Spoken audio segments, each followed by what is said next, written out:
Fala galera, beleza? Aqui é o Bibi e hoje eu trouxe um vídeo muito massa pra vocês a respeito de perguntas que vocês me fizeram. São 16 delas. Tem coisa do ITA, tem coisa da minha vida de estudante, tem muita curiosidade. E aí, eu queria propor pra vocês o seguinte: quem tiver mais dúvidas, seja do ITA, seja de vestibular, por exemplo, Enem, FUVEST, Unicamp, eu fiz esses vestibulares. Me mandem nos comentários, coloquem aqui: ó, Bibi, eu quero saber dicas sobre esse vestibular. Coloquem as dúvidas que eu respondo vocês. Vou tentar juntar as dúvidas em um vídeo e trazer pra vocês, beleza?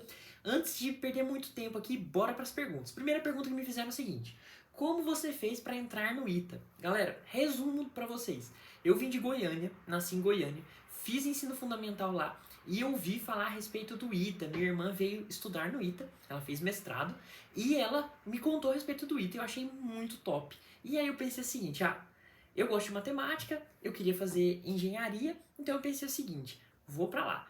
Deus direcionou e eu vim para São José dos Campos fazer poliedro. Fiz poliedro, fui pro segundo ITA, fui pro terceiro ITA, minha turma foi a primeira que teve o segundo ITA, e depois disso eu fiz cursinho. E aí fiz 5 anos de cursinho e passei no ITA, graças a Deus. Chegando no ITA, aprendi muita coisa, assim, foi muito massa. E aí agora eu tô fazendo o quinto ano. Galera, então o resumo é esse. Se vocês quiserem um vídeo específico sobre como foi minha entrada no ITA, eu explico pra vocês. Cada ano que eu tive, né, eu vou tentar lembrar exatamente cada ano, mas os problemas que eu tive, tipo, o que eu fiz de certo, o que eu fiz de errado. E eu vou tentar compilar pra vocês dicas boas, tipo assim, ó, de tudo que eu fiz, deu certo isso aqui, deu errado isso aqui. Eu posso trazer pra vocês, beleza? Mas é mais ou menos assim a minha história no ITA. Foi saindo de Goiânia, passando pelo poliedro, chegando no ITA, beleza? O poliedro é um cursinho pré-vestibular, que todo mundo praticamente deve conhecer, mas quem não conhece já fica sabendo. Beleza, segunda pergunta. Falou assim: quantos anos eu demorei para passar no ITA? Então, como eu falei já na primeira pergunta, eu levei 5 anos de cursinho.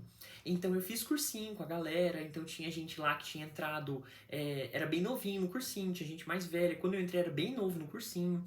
Então foi bem misturado assim, foi bem legal, aprendi muita coisa com muita gente muito boa, muito top mesmo. E foi isso. Terceira pergunta: em qual tentativa eu passei no ITA? Eu passei na minha penúltima tentativa. Não foi na última, não foi na antepenúltima, não foi na primeira, foi na minha penúltima tentativa. Eu tinha mais um ano para tentar. Só que naquele ano que eu passei, eu tinha um coordenador da turma ITA que ele tinha falado o seguinte pra gente. Ele falava assim, que a gente tinha que fazer o nosso ano valer a pena. E aí, eu pensei no seguinte: eu acredito que as coisas acontecem de acordo com a vontade de Deus para nossa vida. Então eu pensava o seguinte: se eu vou fazer o máximo que eu puder esse ano, vou fazer todos os exercícios, todas as listas, óbvio que eu não fiz tudo, fiz praticamente tudo, vou seguir todas as recomendações do cursinho, recomendação de psicólogo do cursinho, recomendação dos meus pais, recomendação dos meus irmãos, recomendação de todo mundo, e vou fazer o máximo que eu puder, vou fazer todos os exercícios possíveis. E eu pensava assim: se eu não passar, eu vou chegar no final do ano e vou ter certeza de que Deus não queria que eu passasse, não passei, mas eu fiz o que eu precisava para ter passado. Então essa é uma experiência que eu passo aqui para vocês. A quarta questão: como foi sua rotina de estudos, organização de tempo, métodos de estudo e principais dificuldades para passar no ITA? Boa, essa pergunta é bem grande, então vamos responder aqui. Método para passar no ITA, né? Como eu disse, eu fiz cursinho, né? Fiz poliedro, então era um pouco diferente essa experiência de quem, por exemplo, estuda sozinho. Tem muita gente que estuda sozinho pro ITA, tanto que até o pessoal brinca que às vezes, quando passa, surgem pessoas que ninguém conhecia, porque justamente estava estudando sozinho, não era aquele negócio que todo mundo no cursinho conhecia essa pessoa, né? Porque estava estudando em outro lugar, sozinho, em casa. Então, assim, a minha rotina foi muito facilitada, né, por conta dos meus pais, que fizeram tudo para que eu passasse, e por conta do cursinho, que passava as regras, passava tipo, quantas horas geralmente deve estudar. Eu nunca fui bom de falar assim: eu tenho que estudar 8 horas por dia, eu vou estudar 8 horas por dia. Não, eu sentava e ficava estudando. Então tinha dia que eu estudava mais, tinha dia que eu estudava menos, mas no geral eu me organizava da seguinte forma: quando eu entrei na turma ITA, eu tinha um tempo de estudo de teoria, de exercício, e um tempo, né, que eu via as aulas. Quando eu cheguei no final, que eu estava passando, eu já sabia muito da teoria, já tinha visto as aulas, já fazia exercício. Então eu chegava na época de ir para aula mesmo, eu fazia exercício nas aulas. Só que esse aqui é um ponto de muito perigo. Por quê? Porque, igual eu disse, eu já estava muito experiente na turma ITA. Então por isso que eu já sabia as matérias, e na aula eu fazia exercício. Quem não está experiente ou não sabe as matérias, não faça isso, preste atenção na aula. Então essa era a minha rotina, eu fazia muito exercício em aula, fazia muito exercício em casa. Então exercício foi um dos pontos mais fortes. Quando eu foquei em exercício foi quando a minha nota do ITA começou a subir. Antes de eu ficar focando em teoria, eu tinha até um caderno de fórmulas que eu colocava os elementos da tabela periódica. Então tinha 118 páginas em que eu colocava um elemento e falava assim, as características dele, porque eu gostava de teoria, eu gosto de teoria. Então eu estudava a equação de quarto grau, método de Ferrari, para matemática. Eu estudava PIF, indução finita, diferente. Eu estudava coisa de física ali, que eu só fui ver na faculdade, no ITA mesmo. Então, assim, nessa época eu gostava muito de teoria, no começo. Mas depois, à medida que eu fui fazendo mais anos de cursinho, eu fui percebendo que o que estava me distanciando do ITA era focar muito em teoria e menos em exercício. E vocês vão ver muita gente recomendando o quê? Exercício, gente. Porque o que vocês têm que fazer no ITA é exercício, né? No vestibular. Então, se você ficar... Tipo, você sabe... É como se fosse assim, um balanço, né? Se a pessoa pudesse ser 100% boa na teoria e 100% boa nos exercícios, é o mundo perfeito. Mas na maioria dos casos não acontece isso. Então, a dica que dá é o seguinte. Se você pudesse ser 85% na teoria, mas 100% do exercício, foca nos exercícios. Porque... exercício é o que vai te ajudar, sabe? Então, por exemplo, assim, de nada adianta você saber o detalhe do detalhe do detalhe do detalhe de coisa de mecânica quântica se você vai fazer número atômico, número de massa lá e errar na hora do exercício, na hora da prova, porque você tá às vezes desconcentrado ou não treinou o suficiente, não tá ágil e rápido. Então esse é um foco que eu dou. Outra coisa, dificuldades. Galera, eu tive muita dificuldade com ansiedade, então eu sou bem ansioso. E eu ficava muito preocupado. Então, por exemplo, nos meus anos de cursinho, se não me engano, eu passei em 19, em 17 a minha nota foi muito perto de ter passado. Acho que foi uma questão dissertativa que eu poderia ter passado, só que além disso foi a redação. No cursinho eu tirava nota muito alta em redação, em 2017, assim. Chegou no ITA eu tirei uma nota muito baixa. Então, se eu tivesse tirado, acho que 5 e pouquinho na redação, eu teria passado no ITA. E foi uma das coisas que me deixou triste, porque me atrapalhou muito. Então, eu tinha dificuldade de ansiedade, eu tinha dificuldade de redação, porque eu gosto muito de escrever, eu gosto muito de literatura, de português, só que eu fazia umas redações que eram um pouco desfocadas do nível do vestibular. Porque eu fazia, por exemplo, eu sabia que eu achava bonito fazer narração como introdução. Então, eu ia lá e fazia uma narração, fazia um negócio rebuscado, só que não precisava disso. Para passar no ITA é um tipo de redação muito específico. Então, acabava que eu ia bem no cursinho, mas eu ia mal no ITA. Então, redação foi uma dificuldade minha. Outra dificuldade minha foi física.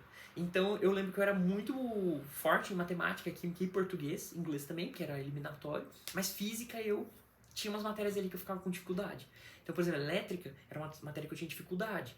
Eletrostática eu sabia bem, mas eletrodinâmica eu era muito ruim. Então, física eu tinha umas dificuldades.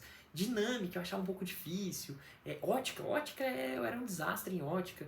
Então, assim, física foi, então, resumindo, foi física, redação e ansiedade. Foram os meus principais dificuldades no vestibular. Outra pergunta, quais livros eu usei para estudar álgebra, para pegar a base? Então, essa pergunta é legal, mas como eu fiz cursinho, fiz poliedro, a gente tinha um foco muito grande lá, eu imagino que até hoje seja assim, de fazer os materiais do cursinho. Então lá tem muito material, tem material, o material básico, tem o material avançado, tem livro de revisão, tem as listas dos professores, tem exercício em sala. O que acontecia? Não tinha muito de livro, porque eles mesmos não recomendavam isso. Eu também não... Pra quem tá fazendo um cursinho focado, eu também não recomendo livro, não. Eu recomendo, assim, uma ou outra coisa específica, se você quiser olhar, tipo, um capítulo específico, mas não ficar, tipo, vou fazer o livro inteiro. Então, assim, eu não usei livros focados nisso. A única coisa que eu posso dizer é que eu achava que precisava de cálculo pro ITA, o que não precisa, assim, quase nada, assim, diria. Precisa só que o cursinho dá. Mas então, o que eu fiz? Quando eu entrei em turma ITA, eu estudei cálculo. Então, eu estudei cálculo praticamente inteiro, porque eu achava que precisava, mas não precisava. Então, isso foi... Eu não recomendaria pra vocês, porque valeu a pena pra eu aprender matemática e cálculo, mas não valeu a pena, assim... É que eu fiz nas férias, mas se eu tivesse feito... Nas férias talvez valha a pena, mas se eu tivesse feito nas aulas, seria totalmente errado, não valeria a pena. Então foi a única coisa que eu fiz com o livro, assim. E tinha uns livros de... eu vou fugir um pouco da pergunta, mas tinha livro de física. Eu cheguei a dar uma olhada no Irodov, eu acho. Dei uma olhada... Não, acho que foi Saraiva que eu dei uma olhada. Cheguei, acho que a dar uma olhada no Moisés, mas eu não mexi também. Atkins de Química eu cheguei a dar uma olhada também. Naquela época que eu focava em teoria, mas também desnecessário, pessoal. E matemática... Ah, não, matemática foi um outro livro lá, que eu também olhei. Mas é isso. A dica é o seguinte, se você está fazendo um curso preparatório, um curso focado no ITA, foca no curso. Então, faz o material deles, segue os seus professores, coordenadores. Se você está estudando sozinho, aí a situação é diferente. Então, como eu não estudei sozinho, eu não gosto de dar muita opinião sobre isso, porque eu tenho medo de influenciar de forma errada. Mas o que eu diria é o seguinte, se você tá lá fazendo de acordo com um plano que você entendeu que tá certo, que você já viu amigos seus fazendo e tudo mais, aí segue mais o conselho de quem já passou estudando sozinho. Mas um livro para pegar a base de álgebra, eu já vi muito pessoal falando do Matemática Elementar. Então são 9 volumes, tirando um de cálculo, que dizem que é bom para pegar a base. Não é que... E chegou uma época, acho que no começo, assim, quando a prova do ITA de matemática era um pouco diferente do que é agora, diziam que se você fizesse todo esse livro, igual eu tô falando assim, tome muito cuidado com o que eu tô falando. É só um comentário que eu nem lembro direito se era isso verdadeiro mesmo. Mas falavam que se você fizesse esse livro inteiro, você conseguia ir bem na prova do ITA. Tipo, conseguia passar na prova, tipo 6 e pouquinho. Mas para você avançar mais, você precisava o quê? Do material, tal, um específico. Então assim, igual eu disse, não é meu foco e não posso dar muita opinião, mas é mais ou menos o que eu respondo a pergunta aqui. Aí outra pergunta que falaram. Qual dica para resolver lista de exercício? Pessoal, lista de exercício, igual eu comecei dizendo, é muito importante fazer exercício na turma ITA. Exercício na turma ITA é fundamental, então lista é fundamental. Qual que é uma dica que eu dou? É o seguinte, se você está fazendo uma lista que ela tem níveis diferentes, galera, não vai naquela questão do tipo, eu sou muito bom, eu vou pegar só os exercícios mais difíceis. Besteira total. A prova do ITA, ela é composta, eu diria que uns 30% de questão fáceis, 40% de médias e 30% de difíceis, ou um pouquinho menos de difíceis e tal. Então o que acontece? Se você foca só em exercício difícil, eu sou muito bom, vou focar em exercício difícil. Beleza, você vai saber fazer os difíceis.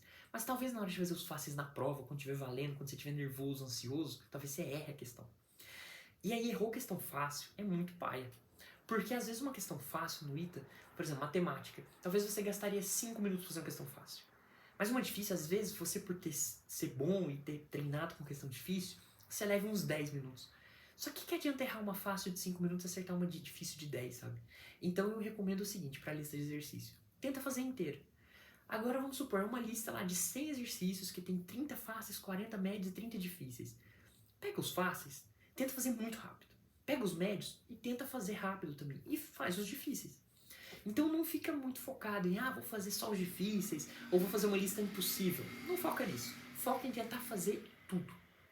Agora, claro que às vezes você vai pegar uma lista que só tem exercício fácil, e você sabe assim, o professor deu 3 listas, uma só tem exercício fácil. Você sabe que você já está no nível médio difícil? Pega fácil e faz, sei lá, os pares ou os ímpares, ou escolhe aqueles exercícios que vai fazer. Mas, lembra disso, isso são conselhos, é você que está organizando a sua estratégia de fazer exercício. Beleza. Agora, uma pergunta muito interessante aqui. Falou o seguinte, o que você achou da prova, né? Que foi, eu imagino que seja a prova quando eu passei. Como eu me saí e o que eu faria diferente se eu fizesse de novo. Beleza. Como eu disse, eu passei em 2019. Então, em 2019, a prova era diferente do que ela é hoje, e ela é diferente do que ela foi ano passado, e ela é diferente do que era de 2017, eu acho, pra trás. Então, na minha época era o seguinte, tinha a primeira fase e tinha a segunda fase. A segunda fase dividida em 2 partes. Como que eu me saí? Eu lembro que a primeira fase eu saí muito bem. Eu acho que eu fiquei em 33, eu acho, na classificação. Graças a Deus, foi uma coisa que me ajudou muito, assim. Me ajudou não só a passar, né, porque foi importante ter uma nota boa na primeira fase, mas eu acho que me ajudou mais animicamente, assim. Porque a nota, ela era 20% da primeira fase e 80% da segunda. Só que ter ido muito bem na primeira fase, ter visto uma classificação lá com o meu nome em 33, eu acho que era 33, me deu uma sensação do tipo, são 120 vagas, eu tô em 33. Então eu, tipo assim, são 4 categorias de nota, eu tô na primeira ali. Tô na primeira, então assim, é como se fosse assim, é como se fosse um jogo de Copa do Brasil. O jogo em casa, né? Eu já fiz a minha parte. Eu ganhei do adversário. Tá 1-0 pra mim. Agora eu tenho que chegar e ganhar o segundo ou empatar. Ou seja, ou eu melhoro o meu resultado, ou eu fico parecido com o resultado, ou pioro um pouquinho ali, mas eu passo. Então me ajudou muito nisso. Quando eu fui fazer a segunda fase, eu já tava mais tranquilo, por causa da primeira, mas eu sabia que não tava nada ganho. 80% da nota tava na segunda. Então eu lembro que o primeiro dia foi matemática e química. E matemática e química são as minhas melhores matérias. Disparado, assim. Disparado, minha melhor matéria era matemática, depois química. Depois português, mas na minha época não valia tanto português, só na primeira fase. Então quando eu cheguei na segunda, a prova foi muito difícil de matemática. E a prova foi muito difícil de química. Mas por Deus, consegui fazer muito bem. Fui muito bem em matemática, muito bem em química também. Embora a química tivesse, acho que uma questão que era muito nada a ver de nomenclatura de polímero, que era uma coisa que eu não tava muito. Não achava que fosse cair. Era uma coisa assim que quando eu comecei a estudar pra turma ITA, eu era muito bom de polímero. Mas depois eu fui chegando no final, fui vendo assim, não cai essa matéria. Chegou no meu vestibular, que é uma questão que era inteira. Valeu 1 ponto da prova de química, era uma questão de polímero. Eu acho que eu errei ela inteira. Então, assim, foi isso. E aí, quando eu saí da prova, eu saí confiante, assim, falei, nossa, graças a Deus, fui bem, fui bem na primeira fase, ou seja, dos 5 pontos, mandei bem na primeira. Matemática, passei do que eu preciso, porque eu pensava assim, eu preciso de pelo menos um 6, eu não lembro qual foi a minha nota, mas eu pensava assim, eu precisava de um 6,5 para passar. Então eu pensei assim, bom, primeira fase eu passei de 6,5. Matemática, foi difícil e graças a Deus que, no meu caso, eu fiquei assim, felizaço que foi difícil porque eu pensava, foi difícil uma matéria que eu sou forte. Porque geralmente o ITA era difícil em física, que era uma matéria que eu era fraco. Então eu pensei assim, bom, galera foi mal, ou não foi tão bem, eu fui bem. Então, e já passei da nota que eu precisava. Então, beleza, 2-0 pra mim. Química, eu fiquei assim, será que eu fui bem? Porque química era uma matéria que eu precisava ir bem. Né? Porque eu pensava assim, eu tenho que compensar física e redação, que era a minha dificuldade. E eu pensei assim, mas bom, consegui o que eu preciso pra passar. Então eu pensei 3-0 pra mim. Só que aí eu olhei e falei assim, dia seguinte, física e redação, meus piores matérias. E por Deus, assim, foi uma prova de física top. Veio assim, escolhida a dedo as questões que era pra eu passar. Era questão, assim, certíssima que eu sabia. Era questão, assim, até uma questão que... Acho que caiu uma dinâmica na minha época. Eu nem gosto de olhar essa prova mais. Mas era uma questão de dinâmica, eu acho. E eu consegui fazer, então eu fiquei tranquilo. E redação foi um tema legal, assim, e eu lembro que eu foquei muito, porque eu tava focado muito em redação. Então, quando eu saí da prova, eu pensei, graças a Deus, passei. Mas era um passeio do tipo, 4 vezes antes eu não tinha passado. Então, não tava tão certo assim. O que eu faria diferente? Essa pergunta é bem legal. Olha, eu acho que o que eu faria diferente era ter ficado mais tranquilo, eu acho que pro primeiro dia. Porque como eu tava muito confiante e química e matemática era o meu melhor, eu acho que eu cheguei muito achando do tipo, vou ir muito bem nesse dia. E como a prova estava mais difícil do que eu esperava e caíram assuntos que eu tinha mais dificuldade, eu acho que se eu tivesse ido um pouco mais tranquilo, teria sido melhor. Mas por Deus, eu tava nervoso naquele dia, mas Deus me ajudou, eu fiquei tranquilo e fui bem naquele dia. Beleza? Essa é a questão 7.